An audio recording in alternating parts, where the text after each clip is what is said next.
Allez, Jean-Philippe Janssen, interview première. C'est parti.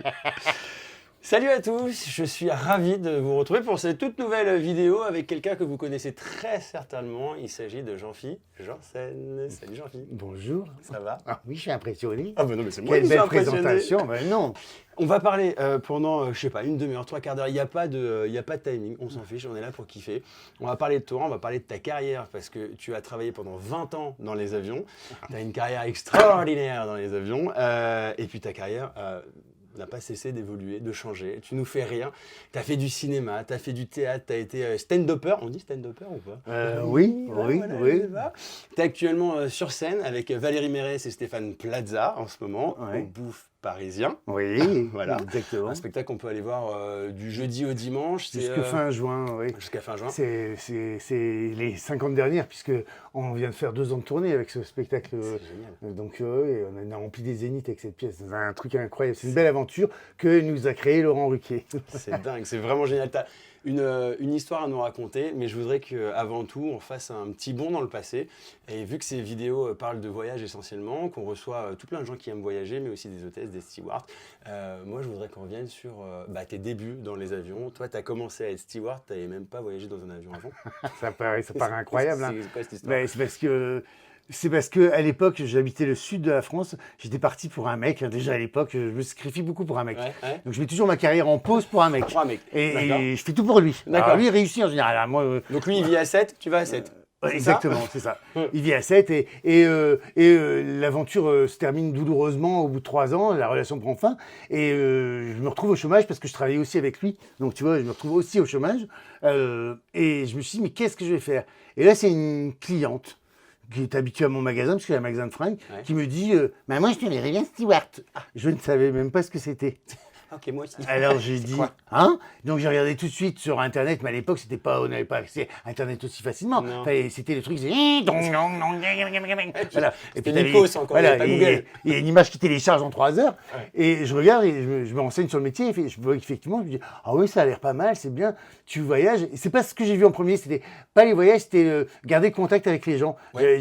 J'avais ce sens aigu du contact que j'aimais bien au magasin avec j'étais plus un vendeur conseiller qu'un vendeur, tu vois, j'aimais bien parler avec les gens, machin. Et donc là, je me suis dit, tiens, et c'était les grandes années d'Air France, puisque c'était Jean-Cyril Spinetta, et Air France recrutait à fond, Ouais. puisque ça venait tout le début de l'alliance avec KLM, je crois. Ouais. Et donc, c'était 800 recrutements par an. Et donc, je décide de faire ma formation. Donc, c'était le CSS à l'époque. Ouais, qui est devenu le CCA maintenant. Cabin Crew Station. Ah, là, le truc du Crédit Agricole. Oui, voilà. Ah, oui. Donc, moi, c'était le CSS. Ouais. Et je vois la formation qui est assez courte, mais qui est quand même assez onéreuse. Ouais. Quand tu es au chômage et que tu ne veux rien demander à personne. Ouais. Et je me dis, mais je vais pas avoir les moyens de me la financer. C'était presque... Ça valait cher. Excusez-moi. Je sais pas... je sais pas combien ça coûte aujourd'hui. Alors, on est dans les 2000 € la formation. Voilà, Ouais. c'est à peu près ça en francs. D'accord. Oui, mais beaucoup d'argent à un moment donné. Oh là là, pactole. Et je me dis, je vais pas réussir à... Donc, je tape tous les amis autour de moi, je leur explique mon projet, Ouais. tout le monde trouve ça génial. Et je décide de me lancer. Et c'était l'ESMA à Montpellier, l'École supérieure de métier aéronautique, mais à Montpellier, puisque j'habitais 7. Et je vois la formation. Je fais la demande à la NPE et aux ACDIC à l'époque, c'était pas au Pôle emploi. Pôle emploi. Ils disent oui, mais alors ils me décrochent une petite subvention, mais rien. Enfin, tu vois, moi je viens, un projet. J'ai un projet, une formation, c'est quelque chose. Je suis sûr d'avoir l'emploi à la clé. Ouais. Et c'était le gouvernement Jospin à l'époque. Ouais. Ah, voilà. Ouf. Et j'ai écrit à la présidence de la République, j'ai écrit au gouvernement Jospin, Tu et rigoles. c'est le gouvernement Jospin, donc je n'ai rien à reprocher à ce monsieur, c'est le gouvernement Jospin qui m'a payé ma formation. Mais c'est pas vrai. T'as dit, je veux devenir steward, voilà, j'ai un projet. Ils m'ont dit, ouais, ils m'ont mis en contact avec la région a débloqué une subvention pour moi, plus un truc enfin bref, il y a tout des tas d'associations qui sont autour de moi, et la formation a été entièrement payée. Mais c'est énorme. Alors attends, tu deviens donc steward. Alors, comme je le disais juste avant, t'avais jamais pris l'avion? Oui, non, c'est ça. J'étais très impressionné. C'est-à-dire que j'ai fait mon pratique théorique à l'ESMA. Donc, tu montres des maquettes d'avions, des Oui. choses comme ça, des simulations de feu. J'ai fait tout ça. Ouais. Je trouvais ça très ludique. C'était comme si tu étais à un parc d'animation. Parce que, bon, et après, j'étais tellement motivé que même la théorie, j'ai tout appris par cœur. Je connaissais toutes les règles. Et j'étais très stressé d'ailleurs pendant l'examen parce que je sentais que ma vie ne tenait qu'à ça à ce moment-là parce que j'avais plus rien, j'avais tout perdu, mon mec, mon emploi, et j'avais pas le chômage parce qu'il n'y avait ni le RNI, ni tout ça, ni le RSA, parce que j'avais pas l'âge, j'étais trop jeune. Et je me suis dit, mais qu'est-ce que je vais devenir? Et je voulais pas remonter dans le Nord parce que j'étais parti un petit peu du Nord en fanfaronnant, en disant, je vais réussir dans le Sud. Et c'était avouer mon échec que de remonter dans le Nord. Et puis je voulais pas embêter mes parents, puis c'était de l'argent, bref, qu'on n'avait pas forcément. Bref, mais je faisais croire à tout le monde puisque tous les gens qui étaient là dans la formation, j'ai pris l'avion, connaissaient, bon, et moi je suis oui, moi aussi. Fake it until you make it. Hein, et en fait, ça me paraissait inconcevable de dire que je n'étais jamais monté dans un avion. Donc, même quand je crois que tu avais les cours théoriques, les gens savaient plus ou moins de quoi on parlait. Moi, tout était flou, tout était imaginé. Des fantasmes un peu. Voilà, la cabine de l'avion, ça m'impressionnait. Et la première fois que j'ai mis les pieds dans un avion, c'était à la première heure de mes 60 heures de vol. Est-ce que tu te rappelles de cette sensation? Enfin, Voilà, raconte-nous Jean-Philippe Janssen, sa première fois dans un avion. Parce que t'as quoi? T'as 20 ans à ce moment-là ou J'ai 22 ans. Ouais. 22 ans. Je suis à l'aéroport de Nice, parce que je suis basé à Nice. Et j'arrive dans les avions d'air littoral, puisque c'était il y avait des CRJ et des ATR. Donc il n'y avait qu'un membre d'équipage, puisque c'était 50 passagers. Et donc j'arrive avec ce que j'appelle déjà une vieille hôtesse, à l'époque, qui me prend de haut. Bref. Et moi, je suis très impressionné parce que je suis dans l'avion, mais on dirait un pingouin dans l'avion. C'est-à-dire que je suis comme ça, l'espace est tout petit en plus. Je suis tout émerveillé, mais en même temps pétrifié de dire, mon Dieu, va parler aux gens, tout ça. Et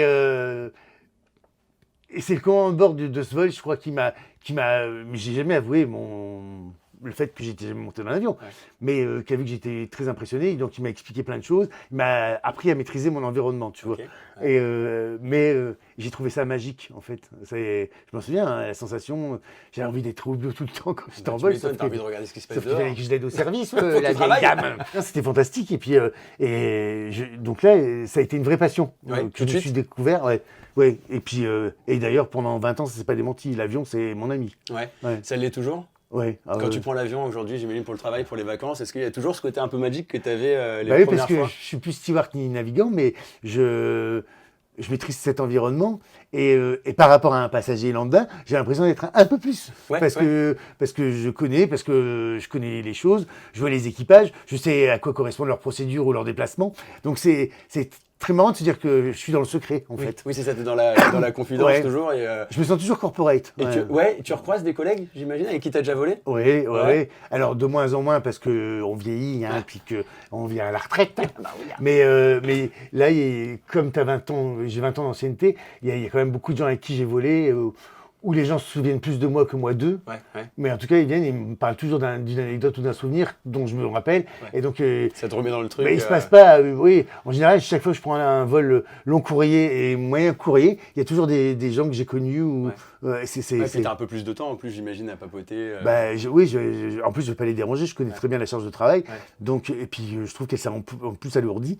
Donc, je leur demande toujours le moment le plus opportun pour venir les emmerder et parler. Et après, je sais ce que ça a été, comme moi j'étais dans l'avion, et qu'il y avait les vieilles hôtesses à la retraite qui venaient dire « Nous, à mon époque, je passais comme ça, parce que moi j'étais 45 ans sur Concorde. » Et là, ils parlent souvent avec condescendance. Et je veux surtout pas devenir ce steward aigri qui dit « Je suis à la retraite, je sais mieux que vous. » Oui, c'était mieux avant. Oui, c'était mieux avant. Moi, je dis non, mais du coup, je suis toujours avide de savoir les nouvelles histoires et qu'est-ce qui se passe dans les avions et c'est quoi la nouvelle politique d'entreprise. Ça m'intéresse. Ça te manque? Alors, le travail en lui-même, non, parce que je trouve qu'il est rude. Les gens ne s'en rendent pas compte. Le travail, ça te fait des grandes amplitudes de travail, en fait. C'est pas... Et en fait, tout est concentré. Tu peux passer 35 heures, 36 heures sans dormir parfois. Oui, c'est ça. Dans un palier, je veux dire. Tu fais vite le tour de l'horloge avec les décalages horaires et en plus, les gens ne se rendent pas compte. C'est quand même un métier où tu passes beaucoup de temps à attendre et d'avoir une somme de charge de travail concentrée sur peu de temps. C'est ça. Voilà, tu tu peux attendre 3 heures avant l'embarquement. D'un coup, il y a l'embarquement vite parce qu'on a un créneau. Et puis, donc, c'est un métier où tu agis beaucoup dans l'urgence. Donc, il faut être organisé. Ouais. Et Air France m'a appris l'anticipation. Oui. Moi, j'anticipe tout Ça t'est aujourd'hui. obligé, ouais. C'est-à-dire, que tu as des stigmates un petit peu de ton bah, métier. si je steward. reçois des invités ce soir, Ouais. mes verseuses à café seront déjà prêtes. D'accord. T'as déjà mis le café au four. Ah mais il y a oui, plus qu'à mettre l'eau j'ai mis chaude. mes pastilles pour identifier le café, le thé, Ah tout. bah voilà, bah oui, c'est parfait. je Ah fais oui. des complexes avec. T'as tes cassolettes Ah, aussi. Qui sont, mon sel au céleri, tout le temps. Tout est prêt. Mais Ton c'est petit ça, citron. ça m'a appris ça Ouais.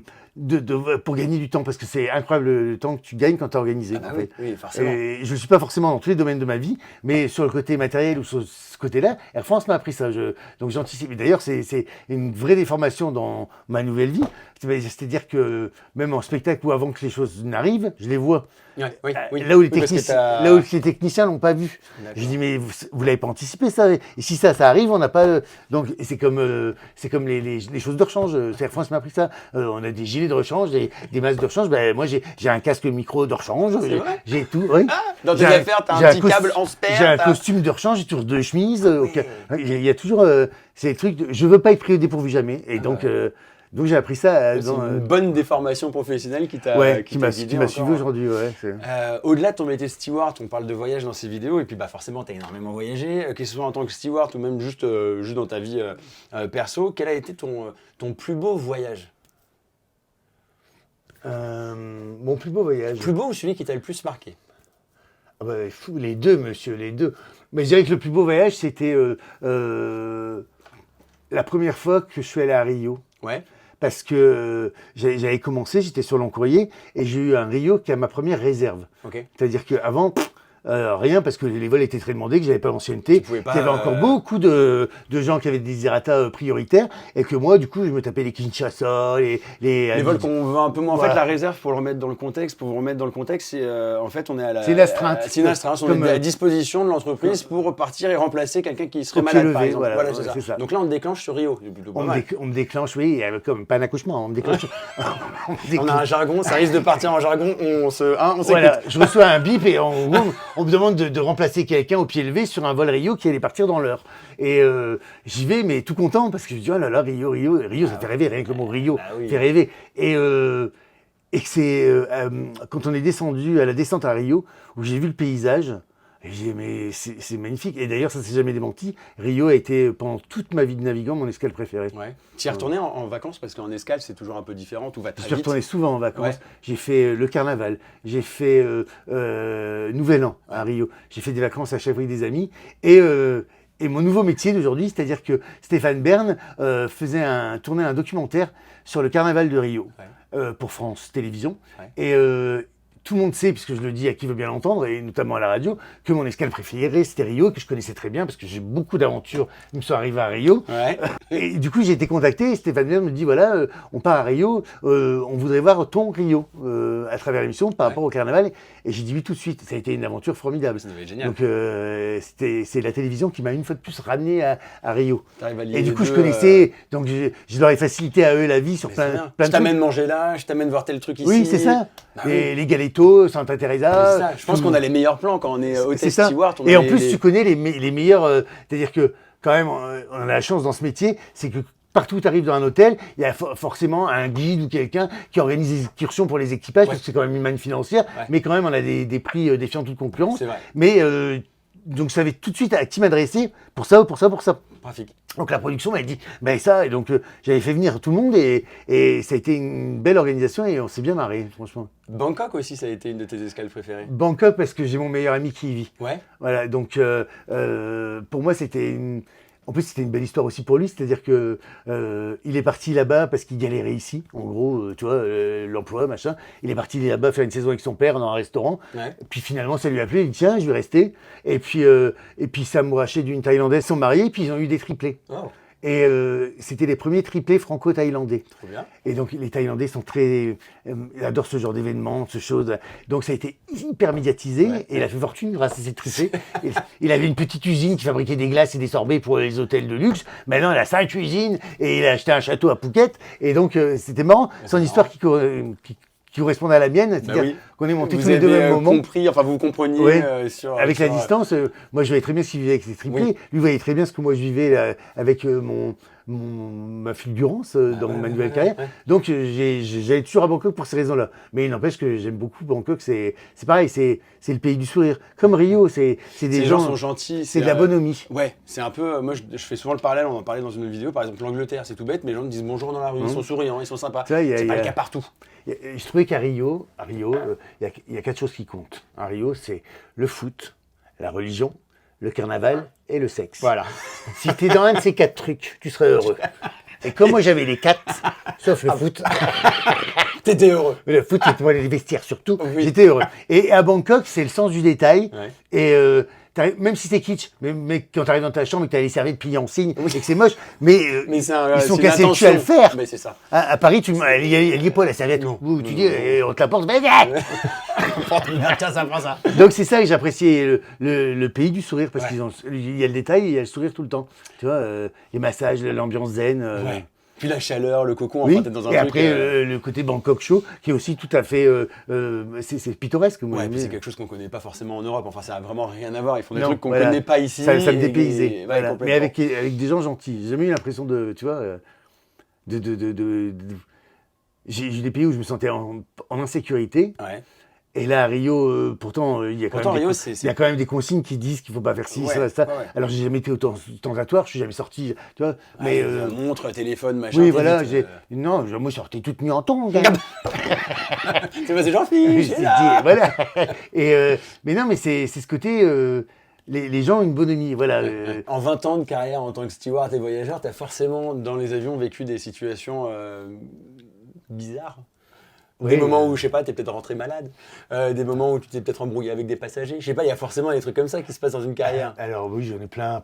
Oui, plein. Si tu devais m'en sortir une ou deux comme ça qui te, Alors que déjà, tu diras jamais.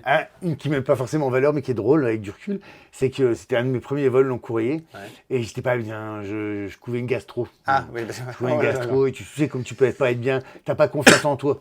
C'est encore pire. Ni en tes attributs, mais bref, non. j'étais en uniforme, représenté Air France. Bonjour, j'étais voilà et je prenais mes cachetons, tout ça, mais je sentais que ça c'était perturbé, quoi. Puis une gastro, de toute façon, il faut que ça passe. Hein. Ah bah, faut que ça sorte. Et je voulais pas. C'est pas tellement. Ça te met pas tellement en valeur de le dire à l'équipage, j'ai une gastro, donc je dis non, ça va, ça va. Et on part en service avec la voiture, et on était 2 par voiture à l'époque encore. Et je me baisse pour le premier plateau. Et au Non. moment où je me baisse, Non. je dis si, voilà, la gastro. La gastro, dans tout ce qu'elle a de plus déconcertant, devant et derrière, hein, partout. Non. C'est pas possible. Là, en pleine cabine, devant tous les passagers. Et là, moi, la tête dans le trolley, j'osais plus. J'étais Tu veux plus en sortir. mortifié de honte. Je dis oh, non. Ah, je peux pas. Tu voyais bien que les gens comme ça, et il y avait une odeur qui Ah, dégageait mon dans tout Dieu. l'avion, et puis personne dans la zone n'a voulu manger, alors je sais pas pourquoi. Je sais pas pourquoi. Mais Et comment le tu steward, gères ça le steward qui était en face, mais qui était mort de rire, mais c'est une crise de fou rire, il n'arrivait même pas à revenir. Hein.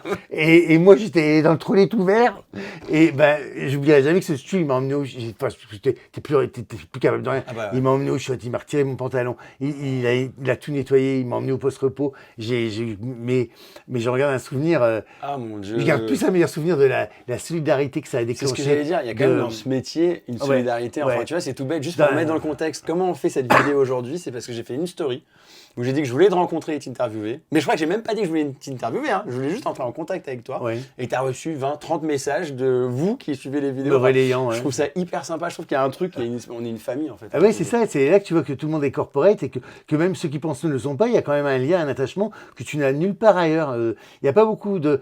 C'est souvent dans les grosses entreprises, mais sauf que là, en plus, il y a la sécurité, l'inconnu. Donc, on est soudés entre nous parce qu'on vit Ouais. des épreuves aussi. Ouais. On vit des choses magnifiques, mais on vit des choses éprouvantes. T'as vécu Donc, des choses un peu compliquées ah ouais. en vol, en escale. Oui, des vols compliqués, Ouais. des pannes, un atterrissage d'urgence à Recife parce qu'on a un passager qui faisait un arrêt cardiaque. Et donc, on s'est posé à Recife, c'était en 747 à l'époque où on allait à Rio. Ouais. Donc, au bout de 3 heures de vol, donc on se pose à Recife en urgence pour le passager qui faisait sa crise cardiaque. Les ambulances, tout se met en place merveilleusement bien. Avec des passagers à bord où il faisait une chaleur de dingue, il n'y avait pas la clim, il n'y avait Oh rien. là là. Alors, bien sûr, on a l'impression que de toute façon, on n'avait pas pu faire autrement, on a sauvé le passager. C'est ça. Voilà. Mais c'est la suite en fait. C'est-à-dire qu'on est resté bloqué 3 heures au sol avec des gens qui avaient des enfants en début, l'avion était plein, et un commandant de bord qui à l'époque n'avait pas le crew management. Hein, Ah, c'est-à-dire que. c'était pas... Ah non, il n'était pas dans l'échange. Non. Donc il ne donnait pas Dans les la informations. bienveillance, dans tout Voilà, ça. où il ne disait pas, tiens, je vais leur dire ça, mais apprêtez-vous, ça va être une bombe en cabine que je vais lâcher. Non. Non. Il disait. Alors que nous, on servait des bouteilles d'eau, tu vois, on essayait de... Et les gens qui comprenaient parce qu'on n'avait pas l'info. C'est terrible. J'ai remarqué que les gens, quand tu leur donnes une info, ils te pardonnent. C'est ça, faut Parce dire, que faut tu parler. leur donnes la raison. Ils peuvent tout comprendre si tu leur dis. Si Dans tu leur toutes dis les pas, situations. tu leur caches Bien quelque sûr. chose. Et là, ils disaient rien. Ou alors, ils prenaient le micro en disant, bon, bah finalement, on va repartir dans 3 heures. Donc, nous voilà repartis pour 3 heures de plus. Putain. Et puis après, donc les gens, ils nous hurlent dessus. Et le commandant reprend le micro, puis il disait, bon, bah écoutez, alors... il dit ça avec nous en train de faire le service en cabine au sol. Hein. Ouais. Il disait, alors là, on va partir, mais par contre, l'équipage est embuté. Alors, on ne pourra pas partir à Paris directement. On est obligé de se poser à Casablanca. Et il dit ça dans l'avion pendant que tu serrais le café aux gens. Ouais, c'était un peu, je reviens. Mais c'était assassin de ne pas nous prévenir. Tu prends la bombe en même temps que lui, les gens nous ont hurlé dessus. Forcément. C'était horrible. Et on s'est posé à... Mais puis, c'est la loi des séries, en fait. Bah, Quand forcément, ça- dès qu'il y a une merdouille, après une autre. Et on une se autre. pose à Casablanca, donc 8 heures plus tard, avec des passagers exténués qui comprenaient même pas pourquoi Casablanca Paris. Enfin, vraiment. Oui, et puis buter, ils savent pas ce que t'es c'est. là, Tu t'en fous ouais, quand t'es passager, ça leur parle pas. non. Eux aussi, ils disent aussi que c'est plus la même. Donc, on se pose à Casablanca avec un équipage de relève qui devait nous relever à Casablanca, et nous, on dormait une nuit à Casablanca et repartait le lendemain. On arrive, alors qu'ils ont eu 12 heures pour se préparer, l'équipage de relève n'est pas là parce qu'il y a du brouillard à Roissy. Alors là, mais là, c'était fini. Comme là, tu sais plus où te mettre. Ah, mais, puis tu n'es même plus crédible pour les gens. Tout ce Non. que tu peux leur Bon. dire, c'est Vrai mort. ou pas vrai, T'es ils vont mort. pas te- T'es mort. Non, non. Et du coup, on est descendu. Quand les autres sont arrivés, on leur a laissé les passagers en furie. On leur a laissé les passagers en furie. Et puis, et nous, on est restés sur le parvis à Casablanca. Et ils avaient oublié de prévenir une navette pour. Donc, on a attendu 1 heure la navette. Après tout, et je crois qu'on avait presque 47 heures d'amplitude déjà. Voilà. Moi, Quand on parlait d'amplitude très très longue, ça peut. c'est ça. C'est à partir du moment où tu te réveilles, le moment où tu vas aller te coucher, voilà, c'est le temps qui va se passer. C'est ça, Et exactement. au milieu, toutes les merdes. Et donc, quand ça se passe bien, c'est génial, mais quand ça se passe, tu te prends vite. Donc, ça c'était. Ouais, donc, c'est. Mais quand Et puis même. ça te marque toute une vie. Et puis, ça a renforcé les gens. Je veux dire, Oui. avec cet équipage-là, je crois qu'aujourd'hui encore, j'ai des liens avec Vous eux. êtes encore potes Parce et que vous. ça soude l'adversité, ça Ouais, soude. ouais, Tu ouais, vois. Après, oui, j'ai eu un passager qui m'a foutu sur la gueule à un retour Rio. Ouais. En fait, c'est un- Rio, dis-moi. Oui, mais bah, comme Toi, j'allais tu y allais tout souvent, le temps. c'est souvent sur Rio que ça se passait. Et là, c'est un passager sur Rio, un Brésilien, qui trouvait qu'il y avait trop de clim sur son siège. Il faisait trop froid. Alors, je le dis au CTP, on baisse la clim. Ouais. Puis, de toute façon, dans l'avion, tu as toujours quelqu'un qui dit j'ai froid, quelqu'un qui dit j'ai chaud. Hein, tu vois. En général, déjà, c'est la différence physiologique entre les hôtesses et les stewards. Les hôtesses, déjà, elles crèvent de froid, elles ont 5 bouillottes et 3 couvertures dans le post-repos, et elles ont monté le chauffage à fond, et toi, t'en peux plus. Toi, t'as été à poil. C'est vrai, c'est vrai, c'est vrai. Elles dorment, mais elles dorment comme des vaches. Ah, Hein, bah tout va bien. avec leur filet de bave et tout. Et nous, on n'arrive plus à Et respirer. quand je suis allé réveiller, elles disent tout le temps, elles disent, je les réveille, elle fait, j'ai pas fermé l'œil, frigorifié. Je lui dis, mais t'as dormi tout le long, T'as connard. ronflé, on t'a entendu. Donc ça, Ouais. donc c'est pareil pour les passagers. Et là, il dit, bon, la clim sur mon siège, je veux voir le commandant, je veux voir le commandant. Bah non, le commandant, Bah, pour ça, ouais. accessoirement, il a un peu tout à foutre. Il est en train de piloter l'avion. Voilà, je dis, conduis, hein. Je dis, faut pas la clim, hein. Mais je dis ça, et c'est la CCP. Et j'amène la CCP, mais il en a rien à foutre.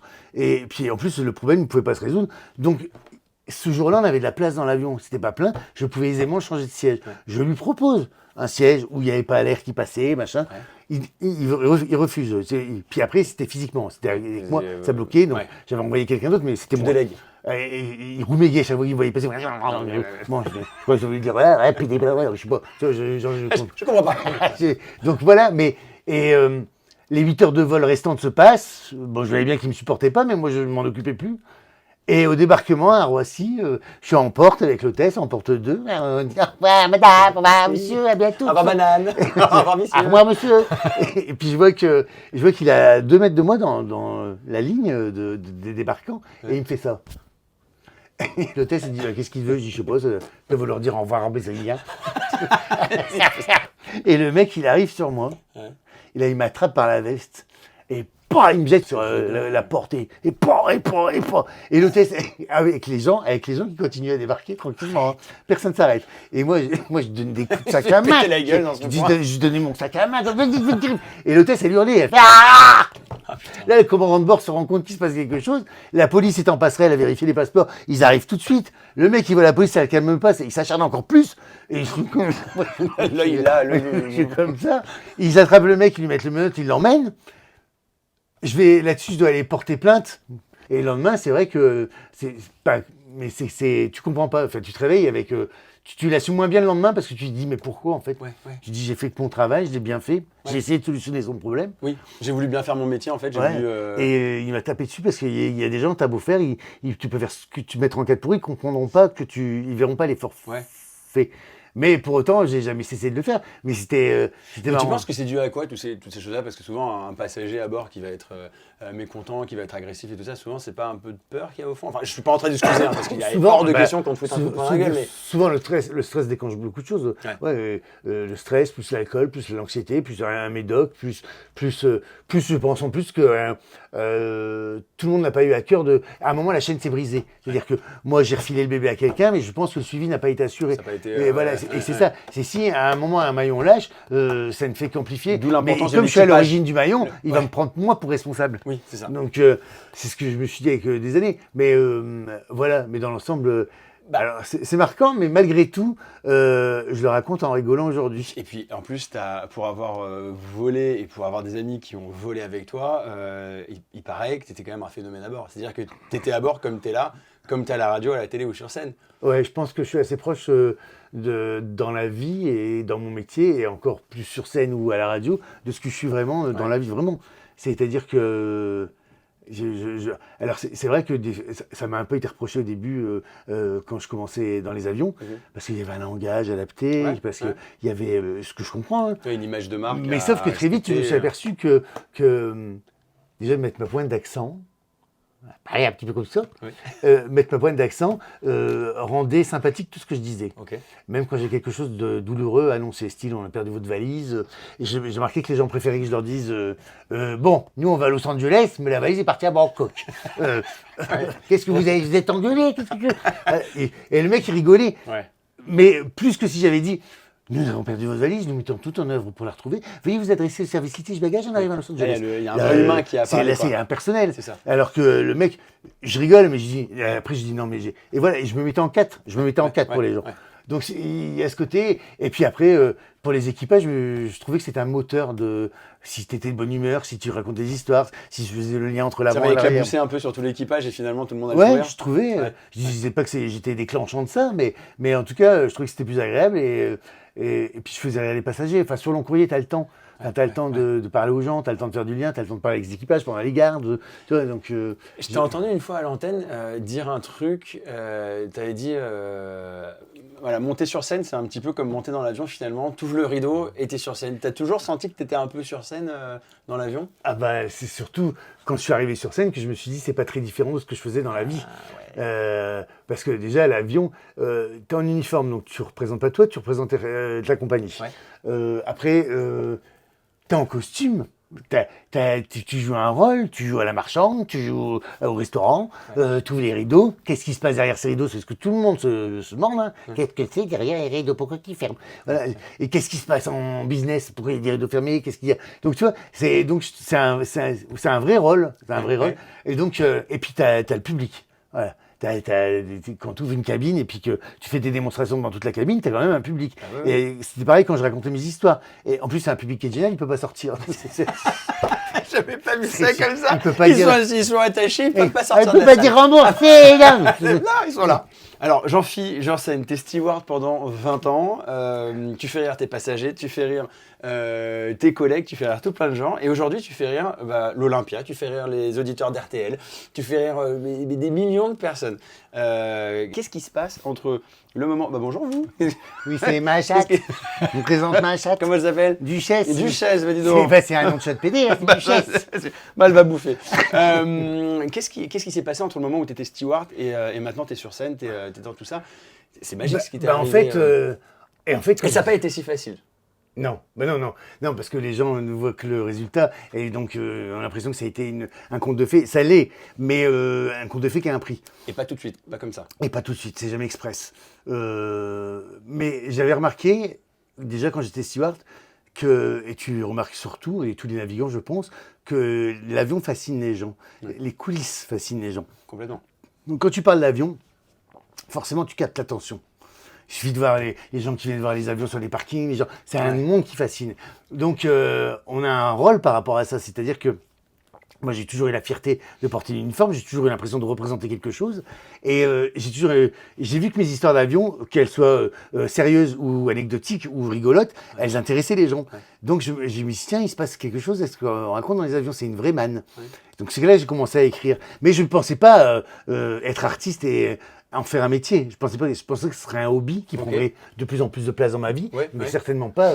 Je me suis jamais vu arrêter ma carrière à Air France. D'accord. Voilà, je pensais que je finirais vieux CCP avec des lunettes, en faisant Avec des lunettes. à calculer les temps de repos et puis dire oui, je me suis trompé. Le CCP, c'est le chef de cabine principal. Ou compte chèque postal, ça dépend. Et alors, t'écrivais tes petits sketchs, tes trucs, tes machins. Il y a eu une période où t'étais steward et tu faisais un petit peu de scène en même temps.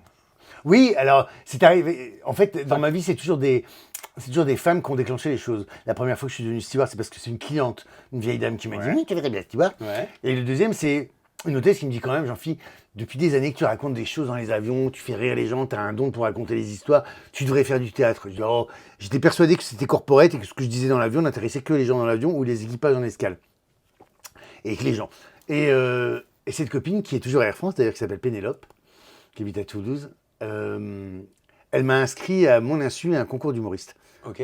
C'était le festival du Printemps du Rire à Toulouse. Et elle m'a dit, bah maintenant, t'as pas le choix, t'es obligé d'y aller. Oh. Et je me suis pas dégonflé, j'ai écrit mon premier sketch, qui était juste la somme de ce que je racontais tout le temps dans l'avion. J'ai dit, bah, construis quelque chose avec ça. Il faisait 10 minutes. On était 900 candidats au départ à ce festival, ce tremplin humoristique. Et j'ai fini finaliste. Je n'ai pas gagné, j'étais finaliste. Mais c'est vachement bien. Et là, je me suis dit, tiens, il se passe quelque chose donc avec ce que je raconte dans les avions. Ça intéresse les gens. Donc, j'ai commencé à écrire mon one à ce moment-là. Là, j'ai commencé à écrire, mais toujours on continue à reprendre. Toujours en étant Et puis, aller steward. jouer sur des petites scènes à Paris. les petites scènes ouvertes que ça s'appelle. Donc, il y a des artistes qui sont là. Tu as le théâtre de Trévise, le Field, le dimanche soir. C'est un festival où tu as des gens, ils viennent, tu as 5 minutes. Voilà. Oui. Et là, et après, c'est au chapeau. C'est ça. Ouais. Donc, j'allais faire ça. Et je voyais bien que Je crois qu'on va plus te voir. Parce que... Il faut qu'elle vole la vedette. Là. C'est un choix de vedette. Hein. Putain, c'est un choix de vedette. Et je voyais bien que ça intéressait les gens et puis que ça marchait. Donc, et puis un jour, il y a un petit théâtre parisien, un petit théâtre qui s'appelle The Artist, c'est 30 places, qui m'a dit, bah, si tu veux, tu peux être résident chez moi. Oui, effectivement, des fois, je rentrais de Singapour et j'allais jouer directement. Directement sur scène. J'avais pas dormi. Ou alors, des fois, je partais le lendemain à 8h. Il fallait que je sois à 8h au briefing. Donc, j'ai fait ça pendant un an. Mais j'ai vu que T'as appris énormément, j'imagine. ça se développait. Oui, mais par contre, ma vie sociale n'existait plus. Bah et puis, au bout d'un an, j'ai fait un burn-out. Voilà, je pleurais parce que je trouvais pas ma deuxième chaussette. Et j'ai dit, ça, c'est pas normal. On pleure pas pour une chaussette. C'est qu'une chaussette, en fait. Ouais, C'est que là, peut-être, ça va pas. Je tire un peu Et sur la c'est là que je me suis dit, il faut. À un moment, tu peux faire les deux. Mais à un moment, si tu veux que l'une ou l'autre des activités se développe, tu es obligé d'y consacrer du temps. Et tu ne peux pas avoir le cul entre deux chaises tout le temps. À un moment, forcément, ça stagne. Et là, j'étais arrivé au point de stagnation où je ne voyais pas, parce qu'aucun autre programmateur voulait me programmer parce qu'on n'était pas sûr de mes plannings. Machin. Donc, tu vois, tout a un sens. Et je me suis dit, un choix, quoi. Bon, prends le risque. Voilà, je dis prends le risque. Tu as une compagnie où tu as la chance de pouvoir prendre un congé sabbatique de 2 ans. Prends-le. Ouais, tu as un filet de sécurité, si ça marche pas, tu l'as. Tu reviens. Donc je le fais, mais sans solde, c'est sans solde. Hein. Ouais. Pour quelqu'un qui a découvert tous les mois, c'est encore pire, tu vois. Et là, je me dis, bon. Et j'ai pris ce congé sabbatique, j'ai pu développer mon activité, jouer au théâtre. Merci le CE d'Air France et merci les collègues d'être venus si nombreux me voir au mes débuts pour remplir mon petit garage de 30 places, mais qui m'a donné un vent pour être porté ailleurs. Ouais. Après, j'ai fait mon premier festival d'Avignon. Ouais. C'est pareil, c'est beaucoup d'argent parce qu'Avignon, quand tu commences, tu te produis tout seul. Oui, c'est toi, tu payes tout. Tu payes tes affiches, tu payes tes flyers, tu payes la location du théâtre. Ouais. Donc, à toi de le remplir pour rentrer dans tes sous. Bien sûr. Et mon premier Avignon n'a pas du tout marché. j'y ai laissé 10 000 euros. Alors que j'étais moi, déjà déficitaire, j'avais déjà fait tous les revolvings de la terre, tous les. Pendant 2 ans, mon réveil matin, c'était la banque. C'est ça. C'était tous les matins. Je suis en fait votre compte est débiteur. Mais quand même, j'ai réussi pendant 2 ans. À garder une espèce de motivation. Ouais, Toi, tu y croyais en fait. Tu savais que. Tu sais, quand t'as la flamme, je crois que tu l'as en fait.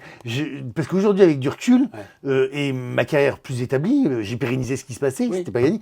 Mais je me dis quand même, fallait-il avoir une grosse force de persuasion pour arriver à convaincre ma banque de ne pas revenir créditeur pendant plus d'1 an. C'est pas la loi. Et chaque fois qu'elle m'appelait, bon, je dis oui, non, mais il va se passer ça, et puis là, j'ai une piste, il se passe ça, puis on m'a contacté pour. Donc j'arrivais à revendre cette énergie en lui disant, à la persuader.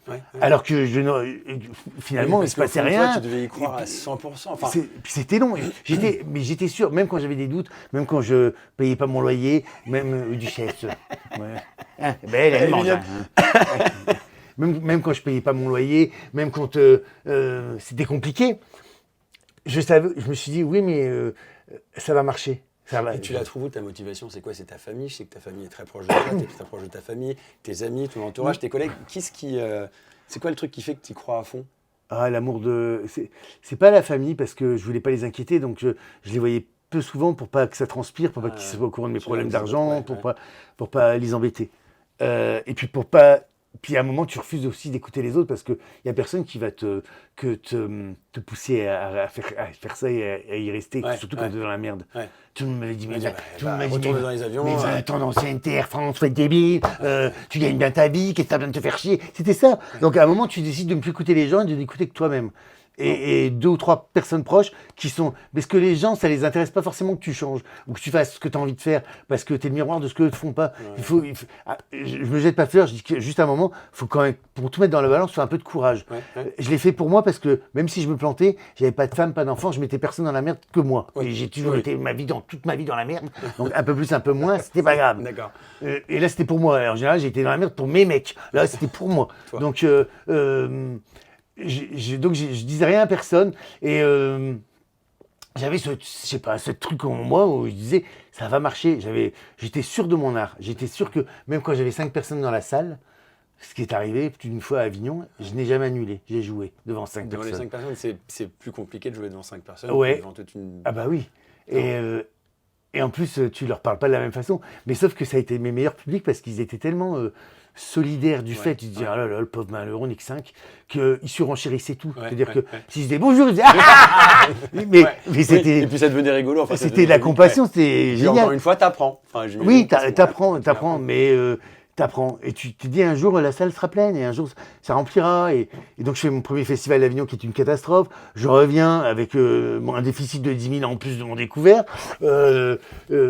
Les journées compliquées à Paris. Bon, je fais un deuxième Avignon l'année d'après. Et ça marche un peu mieux, mais c'est toujours pas ça. Bon, il y a le bouche à oreille qui s'est mis en place, mais c'est pas ça. Après, je reviens à Paris, il y a les attentats. Les salles sont vides pendant des mois, donc je subis ça, je dois de l'argent au théâtre tous les mois, donc je recreuse mon déficit, donc je suis dans une merde noire, plus une banque veut me prêter, plus rien, mais ouais, je vis de la générosité des uns et des autres, je sors plus, je fais plus de resto, je fais plus tout ça, et puis je louais mon appartement Mr. B&B, c'est-à-dire que je prenais ma chatte sous le bras, partais chez un copain, et je louais mon appartement à Montorgueil, Mr. B&B, mais donc c'était des sacrifices parce que faut la traîner la chatte, c'est la litière. Ah mais puis elle dort bien là. Ah bah oui, elle est bien. Elle est bien grosse, elle est bien belle. Elle est bien contente. On parle de toi par exemple, putain, je l'ai vexée. Ah c'est ça aussi. Regardez comme ça, pourquoi la grosse. Mais pas grosse. Je rigole, belle. Et du coup, je faisais ça, j'avais des petits plans. Après j'ai fait des ménages chez des commerçants, des petits trucs. Voilà, il faut un moment. Mais j'y croyais, quand même au fond du trou, j'y croyais. Et puis en plus, j'avais la joie de vivre, quoi. Je crois que j'avais l'envie. Là, quand tu as l'envie, tu écrases tout. Bah quand oui, t'as l'envie. oui. Et à mon troisième festival d'Avignon, en fait, je fais un festival d'humour, et je faisais beaucoup de tremplins d'humour pour me faire connaître. De toute façon, je suis allé partout où on a voulu de moi. Partout où on a voulu que je Tu joue. m'acceptes, j'y vais, je joue, au moins t'as un public. J'ai été avec ma valise parce que j'avais pas une équipe et un camion comme maintenant. J'avais ma valise cabine avec mes costumes de scène, mon micro, tout ça. Et je faisais tous les petits cafés-théâtres de France, les foires au boudin, les CE d'entreprise, partout. Je suis allé partout. Mais les gens ils bouffaient devant moi. J'ai toujours joué, mais des fois de conditions très adverses. Mais pourtant, sur un festival, je rencontre Vincent de Dienne. Que j'aime beaucoup. Et il voit mon truc, ça le fait rire. Et puis on passe la soirée après, on mange au restaurant ensemble, on rigole, on se marre bien. Voilà, on garde le contact. Et je refais Avignon 2 mois après. Et là, c'est pareil, je sors encore un billet parce que je paye. Donc, je faisais des cagnottes, tu sais, participatives. Je fais des cagnottes Ulule, ça s'appelle ça, c'est génial. Ça m'a permis de faire 3 Avignons. Et ce genre de système, croyez-y, les gens, ça marche. On revient sur la solidarité qui à condition d'avoir un projet ficelé, machin, d'expliquer ton plan. Et c'était carré, ils m'ont retoqué plusieurs fois. Donc, tu devrais revoir tes budgets, la contrepartie que tu donnais, parce que tu devais donner des contreparties, des places, des affiches, des machins. Et beaucoup de navigants ont mis, si j'ai eu mes cagnottes qui sont réunies, parce que les navigants étaient toujours derrière moi. Et au 3e festival d'Avignon, une collaboratrice de Laurent Ruquier qui vient me voir. Et elle m'attend, pourtant il est compliqué mon Avignon, mais il marche bien, mais c'est pas encore non plus l'extase. Mais ça marche mieux si tu fais le bilan par rapport aux 3 années. Et elle m'attend à la fin du spectacle, puis elle me dit je suis venu voir ce spectacle parce que Monsieur Ruquier aime beaucoup ce que vous faites. Et là, alors ça te change rien sur le moment, mais tu dis enfin le métier me reconnaît. Quelqu'un que j'admire comme Laurent Ruquier me reconnaît et aime bien ce que je fais. Et je dis merci, c'est gentil. Mais ça c'est au mois de juillet, mais il se passe rien, tu vois. Ça me nourrit pas. Et puis donc l'été passe là-dessus, je finis mon Avignon un peu content de dire enfin je commence à avoir mes lettres de noblesse. On parle de moi. Et c'est Vincent de Dienne qui avait parlé de moi à Laurent Ruquier, puisque c'est Laurent qui produit Vincent. Et en octobre, donc tu vois, c'est juillet. En octobre, je reçois un coup de fil. C'était un matin, numéro masqué. Il faut savoir qu'à l'époque, mon numéro masqué, c'est souvent un huissier ou la banque. Et là, tu dis bon, je décroche ou je décroche pas. Je dis assume, t'as plus de thunes, assume. Il dit oui, bonjour, c'est Laurent Ruquier. Là, tu reconnais sa voix entre mille, tu reconnais sa voix. Je dis oui. T'es très impressionné, mais tu fais celui qui me dit, tu fais oui. Et oui, parce que Air France, ça donne des éléments de langage qui permettent de cacher ton stress quand même. Oui, bien sûr. Et il me dit bonjour madame. Il me dit oui, voilà. Il me dit c'est Vincent qui m'avait parlé de vous. Il me dit mais j'avais vu une vidéo sur internet et il me dit la vidéo m'a instantanément fait rigoler et repenser à moi. Ça a fait écho beaucoup. J'ai vu la vidéo sur le coming out. Il me dit ça a pris un peu de temps parce que il a fallu convaincre RTL parce que vous n'êtes pas connu. Et il m'a dit, je leur ai dit que quelqu'un qui était steward, qui était ch'ti et qui était gay a forcément des choses à raconter. C'est énorme. Il me dit venez faire un essai aux grosses têtes. Je vous attends le 6 octobre. C'est énorme. Je dis oui. Et là, tu vas avec toute ta... C'est un peu ta dernière chance. Tu dis, c'est maintenant ou jamais. En fait, et je vais aux grossettes avec la peur au ventre, très impressionné. Je l'avais jamais vu encore physiquement. On n'avait pas eu d'entretien ensemble. Il m'avait juste appelé. C'était une star pour toi, enfin. C'était un monde auquel j'étais pas encore. Enfin, moi, je fouillais les planches, je faisais des fonds de cave à Paris, mais j'étais pas à la lumière. Et j'arrive aux grosses têtes et je me souviens, là, tout le monde était dans les loges, c'était encore rue Bayard, il y avait Christine Bravo, que des gens qui m'impressionnent. Christine Bravo, Ariel Dombal, Bernard Mabie, je crois qu'il y avait... Stéphane Plaza n'était pas encore là. Il y avait Baffy peut-être Il y avait Baffy, il y avait... Bref. Et j'ai failli prendre un plateau et servir des cafés à tout le monde. Le réflexe de l'avion, un welcome drink champagne, mimosa. Et là, Christine Bravo avec sa voix, il me dit « Mais qui ?» Et là, je suis frigorifié, il fait Et là, Laurent arrive, Ruquier et Laurent arrivent, et puis il dit « Je vous présente Jean-Philippe Janssen, un nouvel humoriste, faites-lui un bon accueil, il vient faire un essai. » Et là, Christine Bravo me dit « Défonce-moi la gueule. » Je dis « Pardon ?» Elle me dit « Pendant l'émission, défonce-moi la gueule, moi j'ai l'habitude, toi ça va t'aider. » Et là, je suis rentré, Et effectivement, heureusement qu'elle m'a donné cette phrase, cette clé. C'est-à-dire que c'est parti, tu vois, c'est un peu toujours la bonne camaraderie, mais on se charrie les uns les autres. C'est le principe. Vous vannez les uns les autres. C'est ça. Et moi, j'arrivais, tu vois, donc il me connaissait pas trop, donc je savais pas trop sur quel pied attaquer. Ouais. Laurent m'a servi les plats, c'est-à-dire qu'il était tellement fasciné par mes anecdotes d'avion que tout est parti là-dessus, Ouais. et j'en ai à raconter. Bah ouais. Et donc ça faisait rire, j'avais bien que j'avais les Hop trucs. là. Et elle, j'ai pu la charrier, m'appuyer sur elle, et ça m'a vachement ça m'a donné beaucoup d'aisance. Ah bah oui, parce Ça que m'a tu dit- sais que tu peux la bombarder, tu sais qu'à ce moment-là tu peux y aller et qu'elle elle saura rebondir parce qu'elle connaît l'exercice. Exactement. Et quand on a fait l'émission, j'ai vu que ça a cartonné, et on est sorti, et Laurent Ruquier m'a dit « J'étais sûr que ça marcherait, bienvenue aux grosses têtes ». Waouh. Et tout a commencé là. Et d'ailleurs, il le dit, Laurent, une fois que j'en ai fait l'émission, une fois, Laurent Ruquier dit, il dit, alors il faut savoir qu'en Jean-Phi, en 8 jours, ça ne s'est jamais vu, en 8 jours, une popularité qui ne s'est jamais démentie. Je suis devenu en 3 semaines la grosse tête préférée des Français à cette période. Les gens appelaient pour savoir mais qui j'étais. C'est génial. Tout le monde me voulait parce que tout le monde connaissait ma voix mais pas ma tête. On reconnaît. Parce que c'est de la radio, j'ai percé en radio. Ouais. Même Michel Drucker dit ça n'existe plus, quelqu'un qui perce en radio. Et donc, ça a été une espèce de fulgurance. Et j'ai joué dans ce petit théâtre à République qui s'appelait le Beau Saint-Martin, où il y avait 60 places. Je me souviens qu'en septembre, je faisais ma première, il y avait 15 personnes sur une salle de 60, et donc 5 invités. Je me souviens appeler Stéphane Plaza à l'époque, qui m'a toujours soutenu, encouragé. Et je lui dis, Stéphane, il faut que je remonte dans les avions, c'est plus possible. Mais la fin de mon congé sol, c'était en décembre. Donc, on était pile poil. les planètes s'alignent, mais putain, toujours quand tu t'y attends pas et souvent au dernier moment. Donc en fait, il faut y croire jusqu'au bout, peu importe le projet. Oui, moi, c'était la deadline. C'est-à-dire que Air France, et vu le bilan catastrophique financier... À un moment donné, tu es obligé de te remettre dans les clous, tu te dis, quitte à le faire pendant 5 ans et retenter plus tard. C'est ça, donc je me suis dit ça. Et Stéphane m'a dit non, mais n'arrête pas. J'ai dit Stéphane, ça fait 1 an que je paye pas mon loyer. Il dit je te le paye moi, mais je dis non, mais je fais pas ce métier pour qu'on me paye mon loyer. C'est à un moment, il faut me résoudre à l'évidence. Et 1 mois après, on double les séances dans cette petite salle. Je jouais à 19h et à 21h, mais comme un animal de foire. C'est-à-dire que j'ai à peine le temps de me changer, j'ai retourné parce qu'il y avait la queue, les gens appelaient. Donc très vite, en 2 semaines, il a fallu changer de salle. Donc on est passé de ce petit théâtre au grand point virgule, 6 fois par semaine, 400 places, c'était plein tous les soirs. Et les gens faisaient la queue dehors.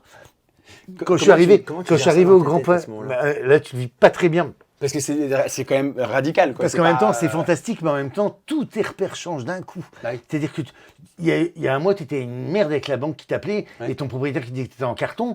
Et 1 mois après, tout le monde s'arrache en fiche en scène. Quand j'arrive au grand point virgule, c'est tellement arrivé vite que la directrice et les ouvreurs ne savaient même pas qui j'étais. Ah oui, d'accord. On sait même pas personne ne savait qui était Jean Fiche en scène. Il paraît que je suis une star. Mais je m'excusais d'être là. Je remplissais une salle de 400 6 soirs par semaine, mais je m'excusais. C'est un truc de malade. Et avec tout Paris curieux qui venait me voir. Les stars, les matchs. C'était très bizarre. C'était très bizarre. Mais donc, ça me faisait plus peur que ça ne me rendait joyeux. C'est-à-dire, j'ai un truc judéo-chrétien qui dit ça va trop vite, on va me le reprendre. Un peu superstitieux, et ça va durer qu'une semaine. Tu dis, ils vont se rendre compte que je suis pas à la hauteur de. J'ai l'impression d'être un usurpateur, tu vois. Non, ils se font des idées, je suis pas ça. C'est pas possible qu'on me mette au nu comme ça. Laissez-moi dire que. Bon, bref. et ça s'est jamais démenti. Et après, on est passé à l'Alhambra, et j'ai fait 90 Alhambra, qui était complet. Et après, on a engagé une grande tournée, j'ai fait une tournée en France, j'ai eu des producteurs, j'ai pu choisir mes producteurs, ils sont tous venus au même moment. Je n'ai qu'à me baisser pour ramasser. Enfin, c'était... Et voilà, et mon spectacle s'est construit, s'est professionnalisé. J'ai eu un metteur en scène, mise en scène. On a retaillé le spectacle, il y a eu des lumières. Tu as pu construire, en fin de compte, le petit Jean-Phi qui partait avec sa petite valise que tu utilisais certainement en tant que steward. Avec ses pauvres perruques et ses 2 costumes. Et qui devient quelque chose. Et là, il y avait un 38 tonnes qui transportait mon écran, mon matériel, et je partais en tournée dans toute la France. Et je remplissais des salles de 1500, 2000. Tu vois, ton show, il passe sur W9 à la télé à droite à gauche, il y a des documentaires sur toi. Il y a un document. C'est incroyable, c'est incroyable. Après, il faut tout relativiser, il faut rester sur terre. Tu dis, c'est une période. Puis moi, j'avais peur. En plus, quand il t'arrive quelque chose comme ça, il faut absolument pérenniser ce qui t'arrive. C'est-à-dire que oui. si tu lâches une compagnie comme Air France et un métier comme Air France, il faut que tu sois sûr que ce que tu fais derrière, c'est quelque chose qui va te permettre de vivre et de vivre longtemps. Parce que tu sais pas si ça va durer toute la vie. Ouais, Ça va durer un tu an ou dis, deux. et si c'est comme un chanteur qui fait un boys band, qui fait un tube, et puis derrière le boys band, c'est plus à la mode. Bah ouais, comment Et on moi, fait si je suis plus à la mode. Comment on Donc fait il faut se Faut se renouveler. renouveler, il faut faire d'autres faut choses. penser, il faut être dans l'air du temps, il faut écouter ce qui se Ouais, passe. ouais. Du coup, c'est ce que j'ai toujours fait. Et l'avantage, c'est que je suis un sociétaire des grosses têtes et que les grosses têtes, c'est ma meilleure vitrine. C'est-à-dire que déjà, ça a forgé mon humour, ça a forgé ma répartie. Et puis ça me force à travailler mes ménages, c'est-à-dire à écouter ce qui est dans l'air du temps, ce qui fait rire. Oui, et puis tu vas pas aux grosses têtes la fleur au fusil. Oui, C'est une course de fond. Enfin, tu viens pas comme c'est ça. ça. Il y a une espèce de roulement, tu te conditionnes, tu te mets un peu dans ta bulle, Ouais. t'arrives pas. Non, Ouais. non. Il y a quand même ce truc où moi je suis quand même assez spontané et je veux garder ma spontanéité, donc je ne prépare pas trop ce que j'ai Ok, dit. ok. Et en général, Laurent Ruquier le sait très bien parce qu'il me lance toujours sur des pistes bon, et ça des fois je raconte des choses et Laurent Ruquier me dit: mais vous avez eu combien de vies? On le savait même pas. Je dis: je sais tout de vous, ça, je le savais pas. Bah, je dis: non, je savais pas. Et j'en ai encore plein sur le J'en ai toujours plein des lapins dans des chapeaux. Hein. Et alors, est-ce que tu vas remonter sur scène tout seul? Parce que là, en ce moment, on le disait tout à l'heure, tu proposes un super spectacle avec Stéphane Plaza et Valérie Mérès, Ouais. une pièce de Laurent Ruquier, justement. Mais il y a vraiment une équipe. C'est-à-dire que là, c'est ton nouvel équipage, en fait. Mon nouvel équipage, ça a souvent été les grosses têtes. C'est un peu une petite famille, hein, parce que on finit. Alors on est nombreux hein, en sociétaire, donc tu n'as pas d'affinité avec tout le monde, mais il y a des gens qui sont récurrents et il y a des gens, c'est ma garde rapprochée, des Stéphane Plaza, des Karine Marchand, des Caroline Diamant, tout ça, c'est des gens. C'est devenu Ariel tes Dombal, PN associés avec qui tu pars tout le c'est temps en ça, mode, c'est tes amis. C'est mes PN associés qui ont fait des Desiderata, parce qu'en plus, Laurent Ruquier, qui est très fédérateur et qui aime bien faire du lien et qui aime bien le phénomène de bande, organise toujours plein d'événements pour qu'on soit tous rassemblés. Ouais, d'accord. Même en off, tu veux dire, enfin, que ce soit Oui, pour que ça là, se il ressente a à organisé un l'antenne. week-end grosse tête à Londres. D'accord. Donc toutes les grosses têtes sont invitées à aller à Londres. C'est chouette. Trop bien. On a fait l'année dernière un week-end à Athènes, grosse tête. Tu vois. Oui, pour fédérer et pour avoir cette ambiance. Et puis on vit des choses, donc ça fait des anecdotes à Bah oui, raconter. forcément, Parce que forcément. les voyages et plus les grosses têtes tout ensemble, tu te doutes bien que ça fait des anecdotes à raconter. c'est une bande de copains, Tu quoi. reviens, hein, donc ça marche à chaque fois. Et pour moi, c'est un vrai chef d'orchestre, Laurent Ruquier, parce qu'il ça, je vais te dire, il a cette l'entends, vision. enfin, c'est un plaisir d'entendre aussi quelqu'un comme toi, même si tu parles pas tout le temps des avions, mais tu en parles quand même souvent. Voilà, ça fait toujours plaisir d'entendre notre vie comme ça à l'antenne, oui, c'est en chouette. plus, je me suis dit que j'étais. Alors, je sais pas si je suis le digne, mais je me suis dit que j'étais quelque part un ambassadeur du ciel. Et donc, et des compagnies. Et que encore maintenant, tu vois, ça fait ma 7e année aux grosses têtes, ça va vite. Ça va vite.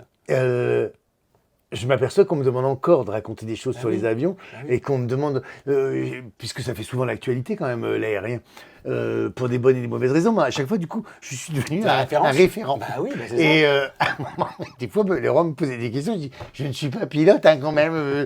Je peux pas tout te dire. Je posais des questions techniques, tout ça. Là, il dit: mais comment que ça vole un avion? Et puis en plus, tu dis alors, il y a l'importance. Hein. Tu dis: il y a le bord d'attaque et le bord de fuite. Tu t'en souviens bien. Tu dis: il y a l'air, il passe comme ça là. C'est comme si on te passait là, 2 aspirateurs.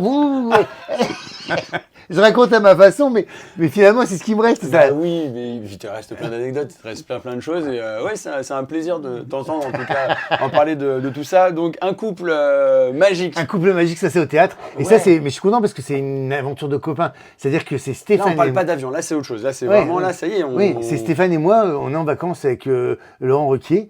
Et on avait le souhait de monter sur scène parce que Stéphane, pendant mon premier One Man Show, qui a tourné longtemps, il est souvent venu aux premières, aux dernières, et souvent il a fait un happening avec moi sur scène. Ah, ça va. Et c'était de l'impro. Et à chaque fois, l'impro a toujours été bénéfique entre lui et moi parce que je le connais bien, il me connaît bien. Donc la répartie, elle se fait facilement. Il se déguisait en hôtesse de l'air, il venait.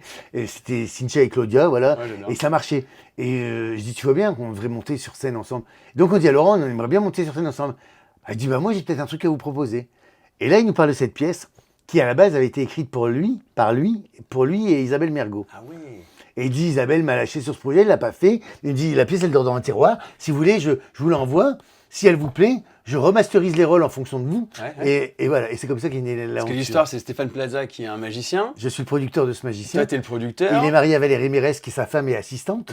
Et sauf que Valérie Mérès, elle a pris 20 kilos et 20 ans. Enfin, pas la Valérie Mérès, c'est le personnage. Voilà. C'est ce que tu dis, toi. Et donc, j'essaye de convaincre Pierre-François Cadabra, donc Stéphane, qu'il faut qu'il se sépare de Claudine, et que je lui mets dans les pattes mon associé à moi, enfin mon secrétaire, qui est aussi mon mec, et que ça va moderniser, que les gens s'imaginent que c'est un couple gay, et que ça va moderniser l'image de la magie, et que ça va faire revivre tout le monde, parce que c'est vraiment une financière. Et lui, il invente une stratégie pour toujours garder sa femme auprès de lui. Donc il lui invente une sœur jumelle. Ah, j'adore. C'est un bonheur. Tu prends du plaisir à tout ça? Ah, j'adore, oui, j'adore. C'est dingue, parce que là, autant quand tu étais sur scène et que tu parlais de ta vie de steward, ça devait être génial. Mais bon, là, on est dans autre chose, là. Là, on est... je suis dans un rôle de composition. Quoi. Bien que je joue un homosexuel, hein, donc c'est-à-dire que je suis un peu imprégné du rôle. Tu connais un petit peu. Mais c'était génial, puis de le faire avec mon copain, avec Steph. Puis la pièce a eu un succès fulgurant. On savait que ça marcherait parce que Laurent Ruquier, parce que les grosses têtes, parce que Stéphane, moi... Mais à ce point-là, on a rempli des zéniths en France avec une pièce de théâtre, ça ne se voit pas. On avait des micro-casques avec des 3000 personnes pour une pièce de théâtre. Et on est revenu pour les 50 dernières au Bouffe Parisien. On est complet, c'est quand même incroyable. Et on est content. J'étais catapulté dans un monde qui n'était pas le mien. Catapulté, excuse-moi, tu le disais tout à l'heure, tu as quand même vachement bossé pour y arriver. Oui, mais il y a eu des coups de pouce. Mais je veux dire, c'est pas tombé du ciel non plus. Non, mais quand c'est arrivé d'un coup. Et j'avais pas mesuré ça. Et ça m'a beaucoup déstabilisé. Et puis, tout mon entourage a changé. Mais pas forcément dans le bon sens. C'est-à-dire que... T'en as qui sont partis, j'imagine, et des nouveaux qui... Oui, t'en as qui sont partis parce qu'ils considéraient que, justement, j'avais la grosse tête. Alors que non, ma vie a changé, forcément, tout changé. Mais moi, je suis le même, je ne demande pas mieux que mes copains. Beaucoup de gens de mon ancien métier qui considèrent que si je ne parle plus d'avion, je suis moins intéressant. Parce qu'il y a beaucoup de gens chez nous qui sont aussi que corporate. On veut parler que de ça. Non, mais bon. Non, mais il y en a qui veulent parler que de ça. Je veux dire, si t'en parles plus, ils sont un peu. Et si t'en parles plus, voilà. Et donc je partageais moins forcément. Puis après, qui t'approche pourquoi, tu vois, ça isole un peu. C'est-à-dire que il y a eu un nombre de ramifications dans ma famille depuis que je suis connu. Des cousins, des tantes que je n'ai jamais vus. Voilà, c'est ça. Et puis des gens on m'a demandé beaucoup d'argent dans la famille, tu vois. Donc c'était compliqué. Donc je comprenais. Gérer, ça doit pas être. Ouais, c'est une solitude. Voilà, quand tu deviens artiste, il faut aussi appréhender cette période, la solitude. Et d'où l'importance d'avoir des proches qui connaissent. Ce que tu disais tout à l'heure, d'avoir des gens qui connaissent un petit peu ce que tu vis. Qui l'ont vécu. Qui peuvent te conseiller. Et bizarrement, c'est tous ceux qui ont suivi ça à distance. Mon meilleur ami à Bangkok.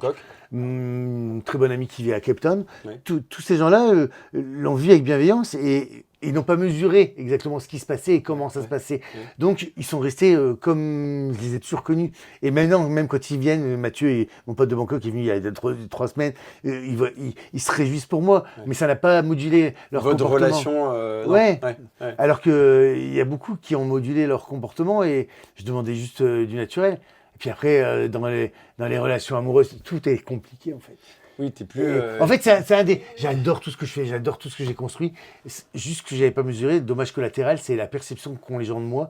Et puis tu deviens un personnage public, tu t'appartiens plus trop. Donc il y a des choses que tu arrives à dealer avec ça. J'imagine que ça va pas être pas évident toujours, au quotidien, ne serait-ce que pour faire tes courses, ne serait-ce que pour rencontrer des gens, ça, puis en plus à Paris ça va, l'anonymat est relatif, en province c'est compliqué, mais c'est toujours... C'est pas grave, mais ça change, c'est déjà des choses qui sont pas exactement... Mais ça c'est toujours bienveillant, c'est jamais méchant, et ça fait partie du jeu. Donc, et c'est ce que tu as peut-être un petit peu recherché aussi quelque part. Oui, et tu peux pas être saoulé d'un truc que tu as toujours voulu, c'est pas possible. Et puis j'aime les gens, voilà, donc si c'est bienveillant. Mais tu as aussi de la malveillance ou...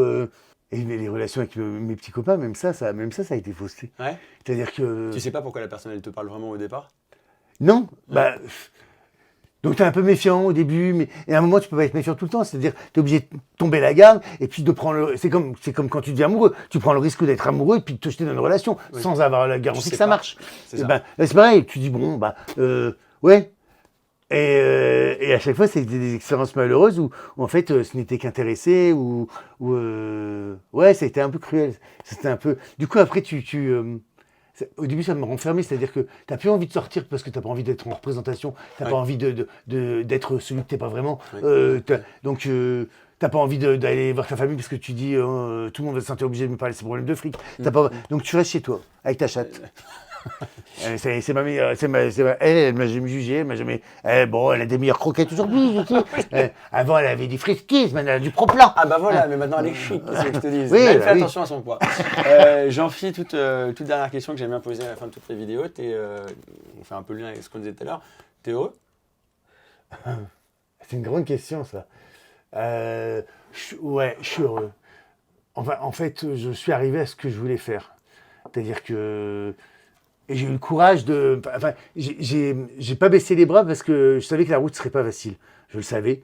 Je suis pas né une cuillère en argent dans la bouche, donc je savais que tout est difficile. Tu vois, je suis d'un milieu. Mon père est un ouvrier, ma mère a travaillé toute sa vie, faisait de la couture. Je suis je suis le dernier d'une famille de 4. J'ai perdu mon frère. Tu vois, donc la vie, elle coule jamais de source pour tout le monde et le karma, il est compliqué. Faut juste se dire que je suis un éternel optimiste, en fait, c'est ça. Je me dis, c'est pour un mieux. Alors ouais, même dans cette nouvelle vie, je connais des boires et des déboires, parce que t'inquiète pas que si t'es contre-performant, on te saute dessus pour te le dire. Ouais. Donc c'est toujours une pression que tu te mets pour rester à la hauteur. Et puis quoi que tu fasses, tu plairas pas à tout le monde. Et puis quoi que tu fasses, c'est des gens qui seront déçus, quoi que tu dises. Donc j'avais pas appréhendé le côté solitaire dans lequel ça me plongerait parce que je suis un ancien navigant, j'ai l'habitude d'être entouré dans une bulle avec plein de monde. Ouais. Même si c'est éphémère, même si c'est le temps d'une mission, même si c'est superficiel, mais je me marre. T'étais entouré. Et là, je me retrouve souvent seul avec ce côté que j'ai plus. Et pour ça, ça me manque. Air France m'a donné ça. Ouais. Donc je les remercie. Mais du coup, il faut réussir à. Alors oui, tu te refais ton cercle, mais il faut tout recommencer, c'est tout. Et comme au début, j'avais pas le temps de me consacrer au côté social de ma vie, c'était le côté professionnel. Donc, et maintenant qu'il est posé, le côté professionnel, qu'il y a une équipe qui s'est mise en place, que j'ai une entreprise, qu'il y a du monde autour de moi, c'est ce côté-là qui me manque un peu plus. Et puis, alors après, heureusement que j'ai eu de la dérision, mais là, mes 3 dernières aventures amoureuses, non plus jamais. Hein, non. Ah non, bon alors après, je sais bien que bon, je suis vieillissante. Hein, je suis à un âge où on peut plus jouer sur sa gueule. Il faut accessoiriser, il faut mettre une boucle d'oreille ou un collier, hein, parce que sinon ça ne se voit pas. Après, j'ai fait des trucs sur ma gueule, ça coûte cher, mais souvent le résultat il est pas là. Mais du coup, c'est ça. Donc, je suis heureux professionnellement, ouais. J'adore tout ce que je fais. Je suis heureux d'être propriétaire à 47 ans. Je n'ai jamais été de ma vie parce que j'avais des casseroles au cul toute ma vie. J'ai payé pour les autres. À 47 ans, j'ai acheté mon premier appartement. Grâce à Stéphane Plaza, devant le Sacré-Cœur. Ouais. Donc, si je fais le bilan, ça va, j'ai un beau parcours. Et j'espère qu'il est inspirant. J'essaie juste de trouver l'équilibre dans ma vie perso. Voilà. Mais ça commence, ça viendra. Je rebondis sur ce que tu viens de dire. Oui, ta carrière, ta vie est inspirante pour plein d'autres personnes et j'en fais partie. Et je voulais te remercier d'avoir accepté mon invitation. Bah non, c'était un plaisir. C'était un plaisir, c'était super cool. T'es venu en plus à la soirée de la Turbulence la semaine dernière. Ah, c'est bien ça. Et ça a été un plaisir de t'y recevoir et de t'y rencontrer pour la première fois. Et j'avais une toute première question que j'avais notée. Et j'y reviendrai à la Turbulence. Oh, bah, j'espère bien. J'avais une question que je voulais te poser au début de l'échange et finalement, tu sais, je regarde pas trop mes fiches et tout ça. Et je vais te la poser à la fin. T'es steward ou t'es comédien? T'es qui? Alors, maintenant, je suis comédien. Ouais. Tu sais, en plus, la légitimité, j'ai mis beaucoup de temps à me la donner, parce qu'on ne me la donnait pas. Et pendant longtemps, on a dit que j'étais le steward qui faisait rire. Et ça me blessait, parce que dans le milieu humoriste, qui est un milieu assez cruel, on dit, retourne dans tes avions. Enfin, c'était pas très encourageant au début. Hein. Et quelques années après, et en plus, Danny Boone me voulait pas du cinéma en écrivant exprès une scène pour moi dans un film qui est déjà écrit. Il me l'a fait faire. Il garde la scène en plus. Et il me met dans la bande-annonce. Tu sais, le truc, le rêve. Ouais. Et en plus, il se comporte comme un grand frère. Avec moi, on me dit ça. Et puis il parle comme si j'avais l'habitude du cinéma. Il dit, tu connais le cinéma? Je dis, oui, il y a 2 ans, je donnais des plateaux. Enfin, et donc, il a eu une grosse pédagogie pour tout expliquer, tout montrer. Ça m'a fasciné. Et c'est après ça, alors que j'ai 4 minutes dans le film, que j'ai entendu dire l'humoriste, le comédien et l'humoriste. Et j'ai plus jamais entendu de steward qui fait rire. Parce que un steward ne fait pas rire. Un steward, c'est beau, c'est un autre métier. Mais j'adore mon métier, je ne le renie pas. Tu vois, et tous mes échecs dans ma vie sont mes forces. Si j'avais pas été gay, ce qui n'est pas forcément un échec, mais à l'époque où moi je dois l'annoncer, c'est compliqué.